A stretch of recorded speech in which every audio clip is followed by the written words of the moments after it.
Welcome back to Black News Tonight. It's now time to see what's going on in these digital streets. First up, legendary hip-hop group the Fugees. They're set to reunite for a reunion tour for the first time in 15 years. Group members Wyclef Jean, Pras, and Ms. Lauryn Hill are set to team up in celebration of the 25th anniversary of the legendary album, The Score.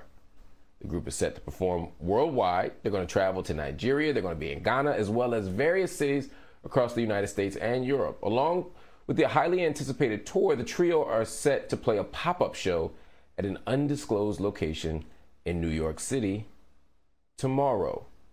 Okay, I am excited about this. I am of two minds, I gotta say. I'm excited about this. I mean, there's not a bigger Fugees fan. When the Score came out, there was nobody more excited than that album. That album changed my life. Hearing Lauryn Hill spit bars after all my logic and my theories, I add up so you hear me, like crazy, right? Ready or Not, her singing Killing Me Softly. Pras had some, not Pras, Wyclef had some bars on there and did great production. You know, Proswell had great outfits.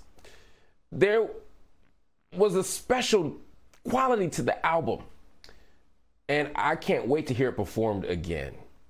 I just want to make sure that we get the album that we asked for. Lauryn sometimes, and I love Lauryn Hill, but Lauryn be on the road sometime doing remixes. I don't want the reggaeton version of Killing Me Softly. I don't want the death metal version of How Many Mics. You know what I'm saying? I want the version that I paid my $9.95 at Sam Goody and Tower Records for in '96. That's all I'm saying. And I also need them on time. See, Lauryn is the best MC in the group. And if Lauryn is 3 hours late and I got to sit through Proswell doing 4 versions of Ghetto Superstar before Lauryn gets off out of her hotel room, I'm going to be very, very, very unhappy. And finally, look, I love the Fugees. I love Lauryn. I love Clef. I love Pras. I just want some new music from all of them because I love them so much. We done got the most out of Miseducation. We done got the most out of the Carnival. We done got the most out of the Score. Give me some new music and I promise you I'll give you all my money. All right, let's move on. Jay-Z. Jay-Z has filed a lawsuit against the Kansas City Police Department for allegedly covering up misconduct. The Kansas Public Records Act allows interested parties to have access to government documents. Jay-Z's Team Rock alleges that the government is refusing to hand over complaints made about the department officers. These complaints include an officer charged with sexual offenses with a minor, as well as 2 officers charged with a felony and misdemeanor assault. Look, I've had critiques of Jay-Z. I critiqued him on the NFL stuff. I've critiqued him on comments. I critiqued him on the predatory he and Will Smith's involvement in the loan stuff that I thought was predatory. Jay-Z also does extraordinary work with activist groups. He pays for people's school. He funds movements that y'all don't even know about. He is in the back room making conversations and pushing agendas forward that y'all will never know. He's a complicated dude, and nobody's perfect.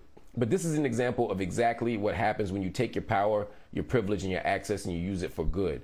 Suing the police department is what we need to do. Now, ultimately, as an abolitionist, I want to live in a world without police, but holding police accountable right now, putting a spotlight on police right now, making them be accountable for the things, the harm that their officers have caused is a necessary part of this journey. It is a necessary part of the struggle to create a world that is more fair and more just for vulnerable people. So shout out to Jay-Z for this. We are proud of you and grateful for the work that you're doing. Team Rock, all of y'all, thank you.